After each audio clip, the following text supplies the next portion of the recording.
Imagine uma criança que decide passear com seus pais em um parque. Era Dia das Mães e aquele dia tinha tudo para ser um dia feliz. Mas agora imagine essa mesma criança não voltando para casa. Saiba de tudo o que aconteceu sobre a pequena Emily Jones.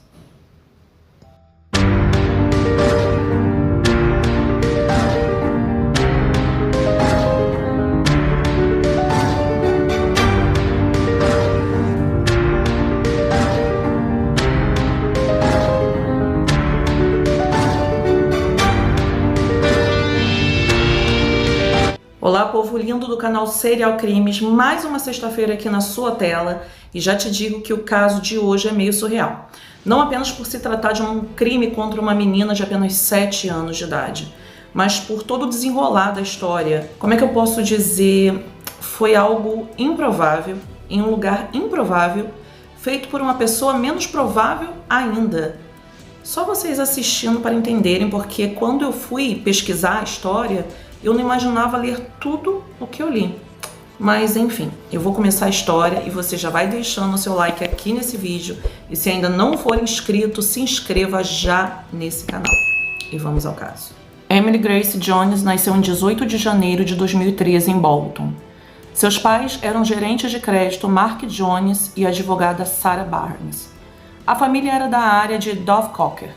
Os pais de Emily diziam que Emily era a única filha e a luz de suas vidas, e diziam que ela sempre foi cheia de alegria, amor e risos. O dia era 22 de março, o ano era 2020. Naquele dia era comemorado o Dia das Mães e Emily acordou muito feliz. Levou um cartão que ela mesma havia feito para sua mãe e decidiram ir até o parque local chamado Queen's Park, que era um grande parque do Reino Unido em meio à natureza. Como era um dia de sol, Emily perguntou se poderia levar sua scooter para que pudesse andar pelo parque. Já no parque, a mãe, Sarah, decidiu correr, enquanto Mark ficava observando Emily brincar. Pai e filha decidiram ir comprar um sorvete. Foi quando Mark falou para que Emily acelerasse a scooter pelo gramado do parque. Logo depois, decidiram sentar em um dos bancos de lá para descansarem. Eles sentaram em um banco de frente para uma fonte que eles costumavam sentar sempre que eles iam, porque aquele lugar era bem conhecido para a família, pois eles costumavam ir frequentemente lá. Mark e Emily tinham uma brincadeira onde ela costumava correr de uma ponta a outra e ele cronometrava o tempo.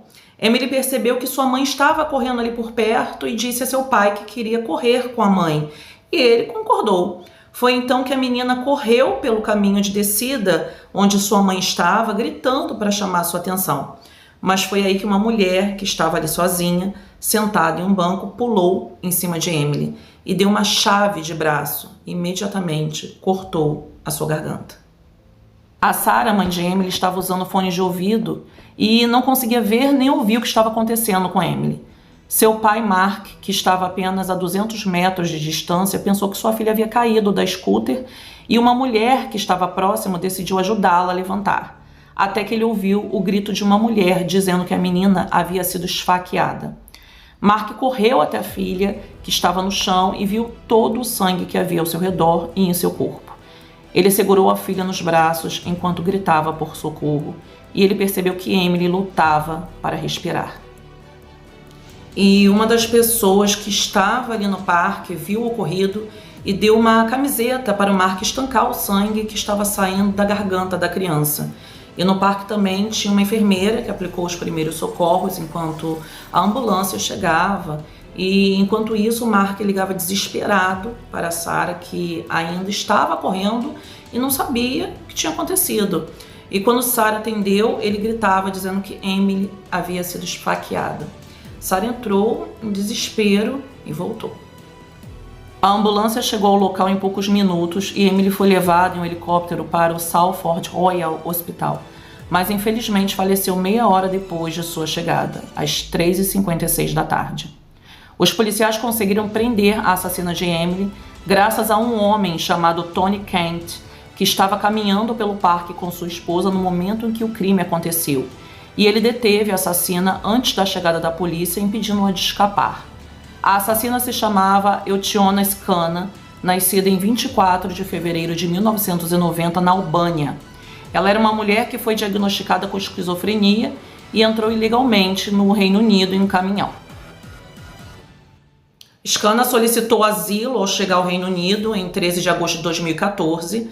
Seu pedido de asilo foi inicialmente recusado em junho de 2018, mas essa decisão foi anulada após um recurso e ela recebeu uma autorização de residência com duração até novembro de 2020 e autorização de permanência até 2024. Scana mais tarde admitiu ter mentido em seu pedido de asilo, alegando falsamente que era vítima de tráfico humano. E no momento de sua prisão, Scana estava desempregada e morava em um apartamento em Bolton. E quando ela já estava detida, dentro da viatura, um policial perguntou a ela o que ela tinha na mochila. E ela disse que era uma faca. Scana foi acusada de homicídio. Ela foi detida sob custódia no Hospital Hampton, que é um hospital psiquiátrico de alta segurança. Sua primeira audiência de preparação para o julgamento aconteceu em 5 de outubro de 2020, durante a pandemia. Por isso, ela compareceu através de videoconferência e negou a acusação de homicídio, mas confessou-se culpada do crime menor, incluindo homicídio culposo. Tendo como base a diminuição de responsabilidade devido à sua esquizofrenia, o julgamento de Scana iniciou em 26 de novembro daquele mesmo ano. A defesa alegou que ela foi internada em um hospital psiquiátrico em 2015, depois de ameaçar seus vizinhos com uma arma, e foi novamente detida e recebeu tratamento psiquiátrico em 2017, quando esfaqueou a mão de sua mãe e ameaçou a própria irmã. A polícia encontrou medicações antipsicóticas no apartamento de Scana após a sua prisão. Medicação essa que a defesa alega que ela parou de tomar há cerca de um mês. No quarto dia de julgamento, Jonathan, que era um enfermeiro psiquiátrico do hospital de Hampton, disse que Scana confessou que havia matado alguém e por isso ela estava lá. Além disso, ela disse que foi premeditado e confessou que esperou no parque, escolheu a vítima e a matou. Ainda disse que tentou fugir, mas foi detida. A equipe do hospital observou que ela estava se comportando de uma maneira estranha. Ela foi vista rindo histericamente quando viu uma garota na televisão que tinha uma semelhança com a Emily, mas em outros momentos ela ficava furiosa e chegava até mesmo a espumar pela boca. Os pais de Emily não conseguiam entender por que aquilo aconteceu. Não entendiam como uma criança inocente, brincando em um parque, poderia ter sido morta de uma forma tão monstruosa. Imagens de segurança captaram todos os movimentos de Scana no dia do crime, enquanto ela caminhava pela cidade, inclusive dentro de um shopping comprando a faca que usou no dia do assassinato. Em vez de uma prisão, o juiz Hall ordenou que Scana cumprisse sua pena no Hampton Security Hospital e estipulou que ela só deveria ser libertada se não representasse mais nenhum risco para os outros. Ele acrescentou que, apesar de sua doença mental, ela tinha uma responsabilidade significativa pelo crime. Dessa forma, assim que fosse liberada do hospital, seria transferida imediatamente para uma prisão. E uma vez na prisão, ela cumpriria o restante de sua pena lá.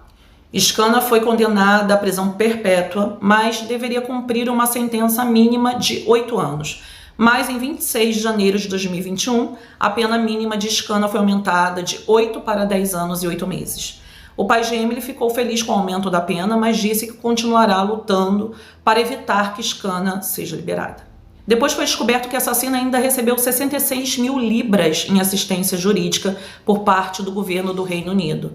Esse valor cobria o custo de sua defesa. O oficial investigador sênior Duncan Thorpe, da equipe de incidentes graves do GMP, disse: "Esse foi um incidente absolutamente devastador que deixou os pais e a família de Emily completamente desolados. E sei que isso enviou ondas de choque por todo o país, enquanto todos lamentavam a perda dessa menina inocente.